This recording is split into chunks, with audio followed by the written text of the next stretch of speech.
Assalamualaikum warahmatullahi wabarakatuh.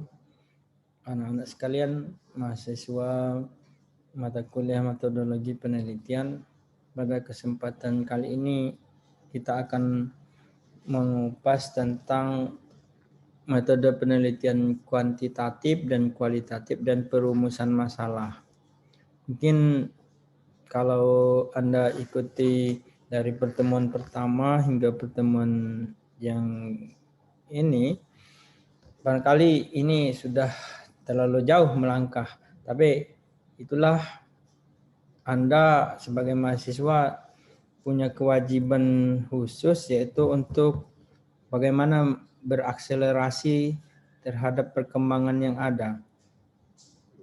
Kalau pertemuan yang lalu mungkin kita menjelaskan terkait tentang apa itu penelitian, lalu sekarang pertemuan kali ini kita akan membahas terkait dengan bagaimana atau apa itu masalah penelitian. Masalah penelitian ini menjadi sesuatu yang sangat penting karena disitulah letak dari hakikat penelitian. Secara umum, materi pertemuan kita yaitu perspektif metode penelitian kualitatif, kuantitatif, dan perumusan masalah. Di sini metodologi penelitian, kalau pada penjelasan yang lalu terkait dengan pada dasarnya ya, merupakan cara ilmiah untuk mendapatkan data dengan tujuan dan kegunaan tertentu. Kemudian lagi data yang diperoleh adalah data empiris. Data empiris itu data yang alamiah, data asli yang memiliki kriteria tertentu yang valid. Yang valid itu adalah punya keabsahan. Data tersebut dapat diuji melalui reliabilitas dan objektivitas. Bahwa dia memang sesuai dengan trik, dan objek itu sesuai dengan objektivitas itu objektif. Apa adanya. Kemudian lagi data yang valid pasti reliable dan objektif. Karena dia memang betul-betul bukan rekayasa. Kemudian data yang reliable belum tentu valid. Itu harus diingat ya. Memang sesuai tapi belum tentu valid kalau ada rekayasa. Kita lanjutkan dengan cara ilmiah. Pengertian cara ilmiah, kegiatan ini didasarkan pada ciri-ciri keilmuan, yaitu cara ilmiah itu rasional. Rasional itu masuk di logika, masuk akal. Kemudian lagi empiris. Empiris itu datanya asli, apa adanya gitu ya, sesuai dengan kenyataan. Kemudian lagi sistematis, ada urutan-urutannya. Jadi tiba-tiba ujuk-ujuk ada barang misalnya, pasti ada urut-urutannya. Kita contohkan, ada kalau dalam prodi kita terkait dengan hukum pidana, ada kitab undang-undang hukum pidana kan. Itu tidak ujuk-ujuk langsung ada kitab itu, akan tetapi ada proses penyusunannya, kemudian lagi ada yang mendorong sehingga terciptanya buku itu, buku kitab undang-undang hukum pidana atau perdata atau hukum industri dan lain sebagainya. Rasional itu kegiatan penelitian terkait dengan penelitian dilakukan dengan cara-cara yang masuk akal sehingga terjangkau oleh penalaran manusia. Karena itu dalam istilah filsafat ilmu nanti Anda akan belajari bahwa ada batas-batas penjelajahan nalar manusia. Ketika nalar manusia, akal manusia sudah terlampaui, maka tidak bisa dijawab lagi itu pertanyaan-pertanyaan itu. Tetapi bisa dijawab dengan apa? Kalau dalam hukum, dalam filsafat itu dijawab dengan agama misalnya tentang surga dan neraka. Itu akal manusia atau nalar manusia tidak sampai ke sana, belum sampai ke sana. Jadi bagaimana menjawabnya supaya itu bisa diakui bahwa itu ada, maka itulah agama lah, dalil-dalil agama yang menjelaskan terkait adanya surga dan neraka. Akan tetapi terkait dengan kehidupan sehari-hari, tentang hukum, etika, kemudian tentang bagaimana dunia akademik dan lain sebagainya, pengembangan ilmu, maka disitulah letak rasional di sana, rasional penelitian. Kemudian lagi empiris. Empiris itu adalah cara-cara yang dilakukan yang dapat diamati oleh manusia. Bisa dilihat, bisa disaksikan dengan panca indera manusia. Sehingga orang lain dapat mengamati dan mengetahui cara-cara yang digunakan. Misalnya adanya mobil, misalnya begitu. Mobil itu tentu ada perputaran ban, kemudian lagi perputaran mesin, roda dan lain sebagainya. Itu bisa diamati, bisa dirasakan, bisa dianalisis oleh akal manusia. Nah, itulah namanya empiris. Kemudian yang sistematis, proses yang digunakan dalam penelitian itu ada langkah-langkahnya, ada step-step atau tahapan-tahapan tertentu yang sifatnya masuk akal, yang logis. Tidak tiba-tiba saya menghasilkan sesuatu misalnya, tapi tidak punya langkah-langkah. Itu seperti orang main sulap kan, tiba-tiba ada kue, tiba-tiba ada apa begitu, bisa memindahkan barang tanpa diketahui oleh alat indera manusia. Nah, maka itu tidak sistematis. Yang sistematis itu ada langkah-langkah, ada langkah pertama, kedua, dan sampai menghasilkan kesimpulan. Itu ciri-ciri ilmiah atau cara-cara ilmiah terkait dengan penelitian. Kemudian lagi tujuan penelitian. Tujuan penelitian itu adalah penemuan, menemukan sesuatu. Kalau misalnya apa? Menemukan, ada setiap orang misalnya selalu ribut di media sosial terkait dengan media sosial. Nah, supaya jangan ribut, ditelitilah apa yang menjadi penyebab keributan, pertengkaran manusia dengan media sosial. Oh, ternyata kita membutuhkan hukum misalnya. Hukum terkait dengan undang-undang ITE misalnya, teknologi informasi. Maka dirumuskanlah hukum oleh orang-orang yang berwenang. Maka itu berarti menghasilkan penemuan, terutama ya terkait dengan banyak hal terhadap kehidupan manusia. Kemudian lagi ada pengembangan. Jadi sudah ada penelitian, misalnya kitab undang-undang hukum pidana sudah ada, lalu ada hukum-hukum baru misalnya, hukum-hukum baru yang memerlukan penilaian yang harus dilakukan di hukum juga, misalnya tidak tercakup di dalam itu, maka diperlukan pengembangan, diperlukan penelitian supaya bisa mengembangkan hukum-hukum yang sudah ada. Misalnya hukuman dulu misalnya belum ada narkoba misalnya ya. Maka ketika sudah ada narkoba dan membahayakan jiwa manusia, raga manusia dan membuat kegaduhan dan membuat kacau sistem kemasyarakatan, maka dibuatlah hukum, dikembangkan dari yang sudah ada. Itu namanya penelitian pengembangan. Kemudian lagi ada yang penelitian pembuktian dan pengembangan. Jadi ingin membuktikan hal-hal yang menjadi pertanyaan manusia, lalu dikembangkan dari yang sudah ada. Itu tujuan dari suatu penelitian. Jadi untuk perkembangan pengembangan maupun akselerasi dinamisasi pengembangan ilmu ya harus melalui penelitian. Dengan penelitianlah ilmu-ilmu bisa berkembang. Ilmu apapun juga, kedokteran, hukum, pendidikan, ilmu dan terkait dengan kehidupan manusia dan dalam alam semesta ini.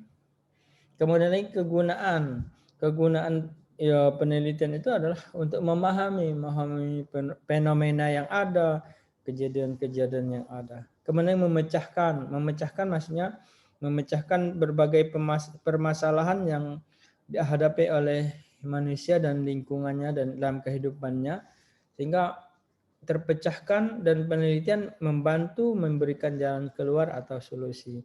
Kemudian lagi mengantisipasi masalah, ini prediktif sifatnya. Jadi ada kemungkinan yang akan datang akan terjadi apa misalnya, maka kita harus melakukan penelitian supaya jangan timbul masalah.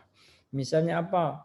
Terkait dengan undang-undang jalan raya misalnya ya, karena sudah ada jalan tol misalnya, di mana-mana ada jalan tol, bagaimana hukumnya kalau orang melanggar dan lain sebagainya. Maka pemerintah memerlukan untuk mengantisipasi masalah-masalah yang timbul itu. Kemudian lagi misalnya terkait dengan kepemilikan lahan misalnya. Karena semakin banyak manusia yang ada di alam ini berkembang, kemudian ada persaingan, kompetisi untuk memiliki lahan, maka dibatasi misalnya. Satu orang hanya boleh memiliki 1 hektar maksimal misalnya dan lain sebagainya. Sehingga itu mengantisipasi munculnya masalah. Terkait dengan pemilu misalnya pilkada dan lain sebagainya. Masalah-masalah kemungkinan sangat besar muncul di depan terkait dengan misalnya pola kampanye dan lain sebagainya. Itu yang dilakukan adalah melalui penelitian. Dengan penelitian berguna untuk memahami, memecahkan masalah, memberikan solusi dan mengantisipasi munculnya masalah. Kemudian lagi jenis-jenis penelitian, jenis-jenis metodologi penelitian. Jenis-jenis penelitian itu masih banyak ya sebenarnya, cuman ada beberapa bagian yang terkait dengan kita ya, keilmuan kita. Berdasarkan tujuan penelitian ada penelitian dasar namanya, penelitian pengembangan dan penelitian terapan. Penelitian dasar itu hal-hal yang sifatnya dasar terkait dengan dalil-dalil ayat, pengembangan-pengembangan yang sifatnya masih terbatas begitu, dalam lingkup yang terbatas. Kemudian penelitian pengembangan mengembangkan yang sudah ada. Jadi hal-hal yang sifatnya sudah universal dikembangkan lagi, misalnya hal-hal yang sudah berlangsung di tengah masyarakat dalam tata pemerintahan, hukum dan lain sebagainya, dia dikembangkan lagi supaya lebih dinamis, lebih menguntungkan dan lebih dapat memberi antisipasi terhadap berbagai hal yang sifatnya permasalahan di kemudian hari. Ada yang namanya penelitian terapan. Penelitian terapan ini terkait dengan penelitian-penelitian yang sifatnya praktis. Jadi misalnya terkait dengan laboratorium, bagaimana menciptakan bibit-bibit unggul tanaman padi misalnya. Bagaimana menyusun undang-undang atau aturan-aturan agar bisa diterima oleh seluruh masyarakat misalnya. Bagaimana transaksi keuangan supaya lebih aman, sehingga diperlukan alat-alat atau media atau apapun namanya itu supaya bisa dipakai oleh dunia perbankan misalnya. Kemudian untuk keamanan misalnya bagaimana asuransi, bagaimana jaminan-jaminan dari pemerintah terhadap perkembangan dunia industri, ekonomi dan lain sebagainya. Itu terapan. Berdasarkan tingkat kealamiahan tempat penelitian, ada yang namanya lokasi penelitian itu ada menjadi penelitian eksperimen. Penelitian eksperimen itu adalah melakukan percobaan antara satu sampel dengan yang lain diadu gitu. Kemudian penelitian survei. Survei itu ya memberi pertanyaan-pertanyaan kepada sekelompok orang atau masyarakat sehingga jawaban-jawaban mereka itu akan menjadi bahan pertimbangan untuk merumuskan kesimpulan akhir begitu.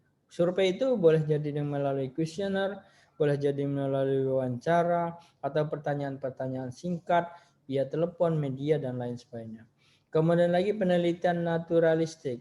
Penelitian naturalistik itu penelitian terhadap alam ya, natur yang alamiah, sifatnya apa adanya begitu, yang terjadi dan berkembang dalam kehidupan masyarakat maupun lingkungannya. Diteliti, diamati sehingga dihasilkan kesimpulan-kesimpulan atau catatan-catatan terhadap berbagai masalah diajukan ketika memulai penelitian.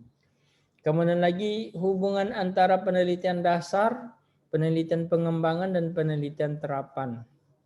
Kalau penelitian dasar atau basic research itu ada penemuan ilmu baru. Jadi ada sesuatu yang baru yang dihasilkan. Ada lagi research and development, penelitian pengembangan.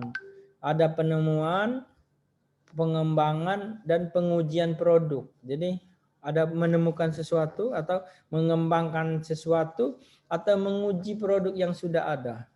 Misalnya yang trending sekarang misalnya penggunaan vaksin misalnya. Bagaimana menggunakan vaksin, bagaimana diuji produk-produk vaksin itu apakah halal atau tidak. Kemudian lagi apakah dia berdampak negatif pada orang-orang lansia dan lain sebagainya. Itu penelitian terkait dengan research and development atau penelitian pengembangan. Kemudian lagi, nah ini applied research atau penelitian terapan, menerapkan ilmu atau produk. Misalnya Anda menghasilkan bagaimana cara metodologi membaca kitab kuning dengan cepat misalnya. Maka dibutuhkan bagaimana langkah-langkahnya, bagaimana apa yang harus dilakukan. Nah, diterapkan, diujikan dalam satu kelompok masyarakat atau kelas atau kelompok mahasiswa, dipakai metode itu, nah hasilnya, kesimpulannya seperti apa. Sehingga bisa dinilai apakah itu layak untuk dilaksanakan, diteruskan atau tidak. Jadi menguji produk atau ilmu ya, ilmu dalam artian ilmu pertemuan-temuan yang sudah ada lalu diuji untuk diterapkan. Kemudian lagi kedudukan metodologi penelitian eksperimen, penelitian survei dan naturalistik ya. Kemudian lagi metode eksperimen tempatnya di lab, ada perlakuan khusus menggunakan laboratorium. Itu yang penelitian yang serius ya, eksperimen. Kemudian lagi metode survei tempatnya alamiah, tidak di lab, namun ada perlakuan. Perlakuannya apa? Kita mengarahkan para responden, orang yang diteliti atau siapapun, kelompok yang diteliti, supaya menuruti apa yang kita sampaikan. Misalnya mengisi formulir atau menjawab pertanyaan-pertanyaan yang sudah kita siapkan atau menjawab wawancara yang kita ajukan. Itu penelitian survei. Atau cukup mencontreng atau memberi tanda atau memberi respon terhadap apa yang menjadi pertanyaan-pertanyaan kita. Tidak dilakukan di laboratorium, namun ada perlakuan. Nah, ada lagi namanya metodologi penelitian naturalistik ya. Naturalistik itu tempat alamiah tidak ada perlakuan. Naturalistik. Tempatnya alamiah tidak ada perlakuan-perlakuan khusus, alami seperti apa adanya. Kemudian lagi ada istilah metode kuantitatif dan metode kualitatif. Metode kuantitatif yaitu metode penelitian yang berlandaskan pada filsafat positivisme, yaitu digunakan untuk meneliti pada populasi tertentu, kelompok-kelompok tertentu atau kelompok-kelompok orang, kumpulan masyarakat tertentu. Data penelitian berupa angka-angka, kemudian lagi dan analisis digunakan menggunakan analisis statistik. Anda harus baca juga apa itu statistik nantinya. Terus itu sering disebut dengan metode tradisional, positivistik, scientific, and metode discovery. Jadi ya kaitan dengan kuantitatif ini. Kemudian lagi bersifat deduktif teori. Jadi dari yang sifatnya deduktif ya, teori tentang deduktif. Silakan Anda cari apa itu dimaksud dengan deduktif teori di browsing ya. Kemudian lagi ada yang sifatnya metode kualitatif. Sering disebut penelitian naturalistik. Apa adanya, kita mencatat hal-hal yang ditemukan di lapangan, yang diamati, diobservasi di lapangan. Berlandaskan pada filsafat positivisme, yaitu yang sifatnya memandang realitas sosial sebagai sesuatu yang utuh, bukan rekayasa. Jadi kita mengamati, mengobservasi kondisi suatu kelompok masyarakat terkait dengan masalah-masalah yang muncul yang akan kita teliti. Kemudian data penelitiannya berupa pernyataan yang terkumpul dan analisisnya lebih bersifat kuantitatif, sering disebut dengan kuantitatif ya, bersifat kualitatif ya. Dan analisisnya bersifat kualitatif. Sering disebut dengan metode baru atau post-positivistik, artistik, dan interpretive research. Jadi berdasarkan lebih banyak interpretasi para peneliti. Ketika dia mengamati, mengobservasi di lapangan, itu datanya masih utuh, masih apa adanya, terus dilakukan interpretasi oleh penelitinya terhadap data-data fakta yang ada. Interpretasi peneliti lah yang mempengaruhi munculnya kesimpulan. Bersifat induktif ya, dari khusus, dari umum ke khusus begitu ya. Kemudian lagi pengertian metode penelitian kuantitatif dan kualitatif. Perbedaannya itu. Metode penelitian kualitatif dan kuantitatif, perbedaan aksioma dasar tentang sifat realitas. Bagaimana memandang realitas itu seperti apa. Kemudian lagi perbedaan dalam proses penelitian. Proses penelitiannya berbeda. Kalau kualitatif, kita melalui proses yang sifatnya natural, yang alamiah, yang kita meneliti ke lapangan langsung, kita mengamati, mengobservasi, boleh melalui survei dan lain sebagainya ya. Lalu wawancara, lalu diinterpretasi. Kalau sifatnya kuantitatif, maka kita akan mengamati, mengumpulkan data-data itu dari angka-angka. Jadi tidak lepas dari angka-angka, persentase, jumlah, dan lain sebagainya, lalu dianalisis menggunakan analisis statistik. Kemudian lagi berbeda juga antara kualitatif dan kuantitatif itu adalah perbedaan dalam karakteristik penelitian. Karakter penelitiannya berbeda. Kenapa? Kalau kuantitatif itu jelas sekali apa yang menjadi bahan penelitian, objek penelitian sudah dihitung, dijumlahkan dan lain sebagainya, itu sudah merubah angka-angka. Tapi kalau kualitatif bisa dikembangkan dalam artian sesuai dengan kondisi lapangan seperti apa, maka itu bisa disesuaikan. Sifatnya Anda bisa baca ya, aksioma dasarnya itu sifat realitasnya berbeda begitu ya. Kalau kuantitatif dapat diklasifikasikan, dikelompok-kelompokkan. Konkret itu ya sudah jelas, teramati dan sudah terukur.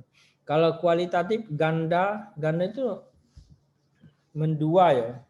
Holistik itu masih utuh, masih luas. Dinamis itu bisa dikembangkan kemana-mana. Bisa berkembang sesuai dengan kondisi lapangan. Hasil konstruksi dan pemahaman, maksudnya tuh apa yang menjadi penelitian itu lebih banyak mengandalkan interpretasi dan pemahaman dari peneliti.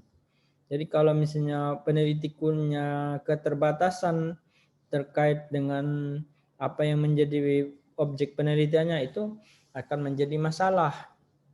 Karena interpretasinya tentu akan dipengaruhi oleh keilmuan yang yang dimiliki oleh peneliti itu. Kemudian hubungan peneliti dan yang diteliti, aksioma dasarnya adalah kalau kuantitatif itu independen, bebas gitu ya.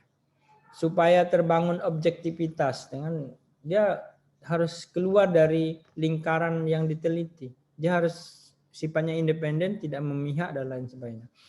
Kalau kualitatif itu interaktif dengan sumber data supaya memperoleh makna. Jadi dia bisa terkadang berpura-pura sebagai objek dan lain sebagainya. Ketika dia mewawancarai seseorang, dia mungkin memperlakukan dirinya seolah-olah saudara dengan orang itu, misalnya kalau dia wawancara dan lain sebagainya. Tapi intinya adalah untuk lebih interaktif supaya data supaya dapat diperoleh. Misalnya Anda meneliti tentang persepsi masyarakat terhadap pilkada misalnya, terhadap korupsi misalnya. Terus Anda akan wawancara, tentu Anda akan memperlakukan diri Anda itu ketika dengan mewawancara adalah bagaimana Anda menggali data yang sebanyak-banyaknya melalui wawancara itu terhadap orang yang menjadi sumber data Anda. Tapi kalau kuantitatif dia sudah jelas siapa begitu. Tanpa sudah kelihatan bahwa dia sudah keluar dari situ dan berdirinya independen begitu. Kemudian hubungan variabel. Variabel itu sebab akibatnya. Jadi kalau kuantitatif itu hubungan sebab akibat. Kalau begini yang dilakukan maka akan menghasilkan akibat seperti apa. Kausal namanya, kausal. Kemudian timbal balik atau interaktif. Jadi bisa ada pro dan kontra begitu, bisa komunikasi dan lain sebagainya. Itu lebih cenderung pada kualitatif. Kemungkinan generalisasinya secara umum adalah cenderung membuat generalisasi. Jadi dari khusus ke umum ya, kuantitatif. Kalau kualitatif itu lebih dari umum bisa menjadi khusus karena sifatnya hanya mungkin dalam ikatan konteks dan waktu. Jadi sangat temporer begitu ya. Kemudian peranan nilai, cenderung bebas nilai karena memang sudah bebas nilai dalam artian etika dan lain sebagainya. Dia karena dia mengamati sudah terukur konkret teramati dan dapat sudah mengklasifikasi sendiri. Kalau kualitas itu terikat dengan nilai-nilai yang dibawa oleh peneliti dan sumber data. Sekali lagi ini nilai-nilai yang dibawa oleh peneliti itu maksudnya pandangan peneliti, ilmu yang dimiliki oleh peneliti, kecerdasan peneliti itu berpengaruh. Kemudian lagi terkait dengan karakteristiknya dari desain. Desain itu adalah model ya. Kalau kuantitatif itu spesifik, jelas, rinci. Kalau kualitatif sifatnya umum. Kemudian lagi ditentukan kalau kuantitatif itu ditentukan secara mantap sejak awal. Menjadi pegangan langkah demi langkah itu menjadi pedoman. Kalau kualitatif umum, fleksibel, bisa berkembang ya, bisa dikembangkan, berkembang dan muncul dalam proses penelitian. Dari sisi tujuan, karakteristiknya menunjukkan hubungan antar variabel. Bagaimana hubungan-hubungan antar variabel yang diteliti yang menjadi sumber dan lain sebagainya. Menguji teori, mencari generalisasi yang mempunyai nilai prediktif. Jadi memprediksi itu berdasarkan temuan-temuan di lapangan sehingga munculnya generalisasi. Jadi kalau menghasilkan ini maka pemahaman kita harus begini dan lain sebagainya. Itu kuantitatif. Kalau kualitatif menemukan pola hubungan yang sifatnya interaktif tadi, ada komunikatif ya, ada komunikasi. Menemukan teori. Jadi ada hal-hal yang di lapangan yang ditemukan berdasarkan observasi, dokumentasi, wawancara dan lain sebagainya bisa menghasilkan rumusan-rumusan teori baru atau pengembangan teori. Menggambarkan realitas yang kompleks. Jadi bisa mengambil hal yang banyak ya terkait dengan menggambarkan sesuatu itu bisa menghasilkan banyak interpretasi begitu yang kompleks, yang banyak aspek. Kemudian memperoleh pemahaman dan makna. Jadi pemahaman itu berdasarkan pemahaman di lapangan terhadap observasi, dokumentasi dan lain sebagainya. Teknik pengumpulan datanya kalau kuantitatif itu biasanya kuesioner. Kuesioner juga bisa dipakai di kualitatif ya. Tapi kalau kuesioner di kuantitatif lebih cenderung lebih monoton karena sudah sudah disiapkan dari awal dan itu sifatnya ya sesuai dengan rencana penelitian. Kemudian observasi dan wawancara yang terstruktur ya sudah jelas, pertanyaannya jelas dan lain sebagainya. Kalau di kualitatif bisa partisipan observasi, jadi dia bisa masuk sebagai mengawasi, mencatat dan lain sebagainya dari hasil-hasil observasi yang dilakukan. Kemudian lagi in-depth interview, lebih mendalam. Pertanyaan wawancaranya itu meskipun ada pertanyaan yang diberikan tapi bisa digali lebih dalam lagi dengan berimprovisasi begitu. Sehingga wawancaranya itu bisa lebih bermakna, banyak catatan-catatan yang dihasilkan karena interviewnya mendalam. Kemudian ada dokumentasi ya, data-data dokumen. Kemudian triangulasi ini. Triangulasi ini adalah bagaimana dia kolaborasikan berbagai metode dengan terhadap apa yang ingin dilakukan, ingin digali dari objek penelitian supaya menghasilkan kesimpulan yang memang betul-betul sesuai dengan yang diinginkan, dirumuskan. Ada catatan-catatan yang mungkin perlu Anda lebih dalami lagi di sumber-sumber yang lain. Saya kasih contoh misalnya Statistik, itu Anda harus baca lagi ya, apa itu statistik. Ada lagi triangulasi. Triangulasi ini lebih banyak, lebih dalam ya. Silakan dicari apa itu triangulasi yang lebih mendalam lagi terkait dengan metode penelitian kualitatif. Apa itu angket? Apa itu kuesioner? Nah, pertanyaan-pertanyaan ini jangan sampai hanya Anda mendapatkan informasi yang singkat dari dosen maupun dari sumber yang ada, tetapi Anda harus cari sendiri. Baik, mungkin yang paling pas ya melalui browsing di internet. Apa itu kuesioner? Apa itu observasi? Jadi Anda akan lebih banyak memahami hal-hal pernak-pernik terkait metode penelitian ini, dan ini menjadi sangat penting karena itu menjadi bagian organ yang penting dari suatu penelitian. Kemudian lagi perbedaannya tadi ada instrumen penelitian, ada tes, angket, wawancara terstruktur, instrumennya yang telah berstandar.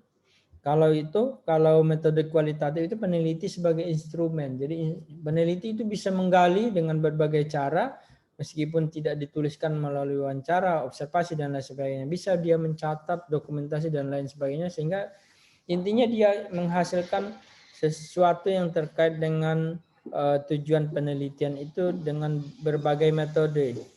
Kemudian lagi ada buku catatan, bisa melalui kamera, record, kemudian handycam dan lain sebagainya. Itu adalah alat dalam menggali informasi terkait dengan metodologi penelitian. Kemudian lagi data. Terkait dengan data sifatnya kuantitatif berupa angka-angka, hasil pengukuran variabel yang dioperasionalkan dengan menggunakan instrumen.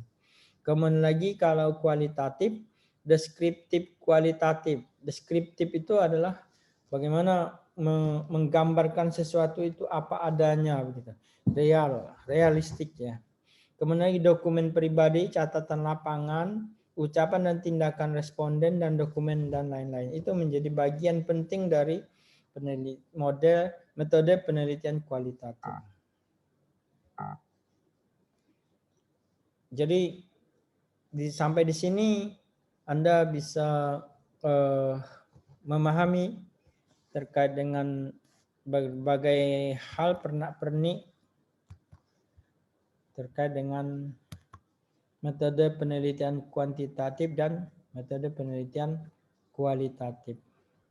Kemudian ada lagi perbedaan-perbedaan kualitatif, metode penelitian kualitatif dan kuantitatif ini misalnya adalah sampel ya. Sampelnya kalau kuantitatif itu besar itu banyak begitu ya sampelnya. Kemudian lagi representatif, perwakilan begitu ya. Sedapat mungkin random. Random itu dicari secara random ya, dengan cara bagaimana menghasilkan data-data itu biar terbagi rata begitu sumber-sumbernya. Kemudian ditentukan sejak awal. Kalau metode kualitatif kecil, satu orang juga bisa, karena itu tidak terbatas ya begitu. Kemudian tidak representatif, jadi tidak mewakili. Jadi ada berdasarkan bagaimana dianggap penting atau tidak data yang dibutuhkan itu. Kemudian purposive. Purposive itu lebih kecenderungannya pada kegunaan ya. Kalau dianggap berguna untuk mendukung interpretasi penelitian maka diambil. Snowball. Snowball itu adalah bola salju ya. Bola salju itu ibarat kalau bola salju itu dari atas gunung menggelinding, padahal pada awalnya mungkin butiran sebesar bola tenis misalnya, terus meluncur dia ke bawah, menggumpal. Jadi gumpalannya menjadi semakin turun, semakin berputar, semakin lebar, semakin besar dan lain sebagainya. Sehingga bisa menghasilkan bola besar begitu, bola salju yang besar. Nah, itu ibarat begitu.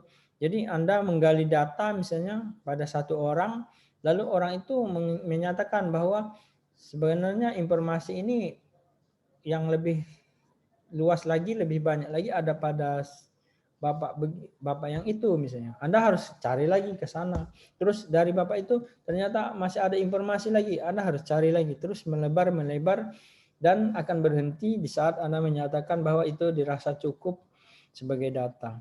Kemudian lagi selalu berkembang selama proses penelitian. Bisa berubah-ubah ya berdasarkan proses penelitian.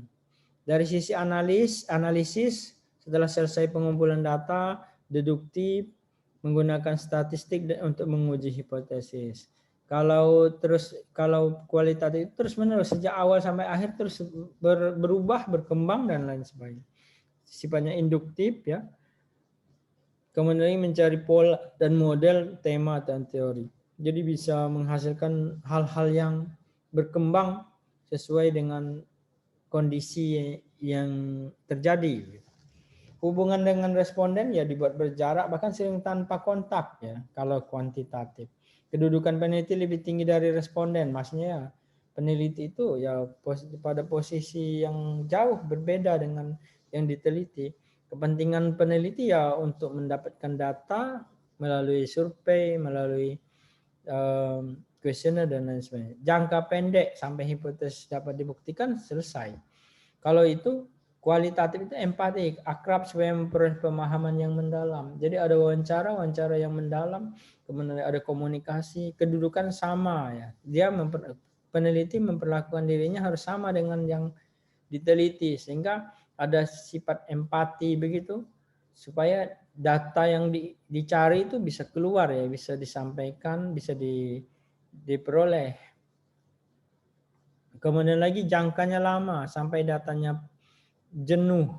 Jenuh itu dalam artian ya sampai terkumpul sebanyak-banyaknya agar dapat ditemukan hipotesis atau teori begitu. Kemudian usulan desain luas dan rinci, literatur berhubungan dengan masalah dan periode yang diteliti, prosedur, masalah hipotesis ditulis secara rinci. Itu lebih rinci pada kuantitatif. Kalau kualitatif itu singkat, umum dan sifatnya sementara, bisa berkembang terus. Kemudian literatur masalah dan proses bersifat sementara, tidak menjadi pegangan utama karena kalau di lapangan ketemu dengan yang lain, ketemu dengan informasi yang dianggap penting, maka itu akan berubah. Tidak ada hipotesis, malah menemukan hipotesis.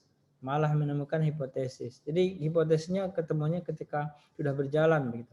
Kemudian lagi fokus penelitian ditetapkan setelah diperoleh data awal. Jadi gali data awal dulu itu sudah mulai penelitian, tapi belum fokus. Setelah data awalnya diperoleh, itu sudah mulai penelitian ya. Dari awalnya sudah dilakukan yaitu mengumpulkan data dan lain sebagainya. Baru setelah itu dikembangkan lagi, baru difokuskan kemana arah yang sebenarnya. Kemudian kapan penelitian dianggap selesai? Setelah semua kegiatan direncanakan dapat selesai, data sudah terkumpul, kuesioner sudah terkumpul, kuantitatif selesai. Dalam artian di analisis statistik, kesimpulan. Setelah tidak ada data yang dianggap baru atau jenuh. Kalau untuk kualitatif. Dari sisi proses penelitian bersifat linear dan kualitatif bersifat sirkuler. Bagaimana ini? Maksudnya linear itu kuantitatif itu terus dalam satu bidang keilmuan, dalam satu garisan begitu ya, linear sesuai dengan gajiannya begitu, dan tidak ngambang kemana-mana, tidak berkembang kemana-mana. Tapi kalau kualitas bersifat sirkuler, jadi berputar-putar di situ supaya dapat data yang terbaik, data yang betul-betul dibutuhkan, dia akan berputar sirkuler. Sirkuler itu bisa berputar melingkar, boleh jadi kemana-mana dulu akhirnya, tapi akan kembali ke kesimpulan yang sifatnya interpretatif. Kapan metode penelitian kuantitatif dan kualitatif digunakan? Kalau kuantitatif bila titik tolak penelitian sudah jelas, mendapat informasi yang luas dari satu populasi, bila ingin diketahui pengaruh, kemudian bila menguji hipotesis, mendapatkan data yang akurat dan menguji keraguan. Itu kuantitatif. Kualitatif bila penelitian belum jelas. Kalau belum ada kejelasan ya ya terus untuk memahami makna di balik data yang tampak. Jadi makna-makna data-data yang ada itu harus dipahami, digali, diinterpretasikan. Kemudian lagi memahami interaksi sosial.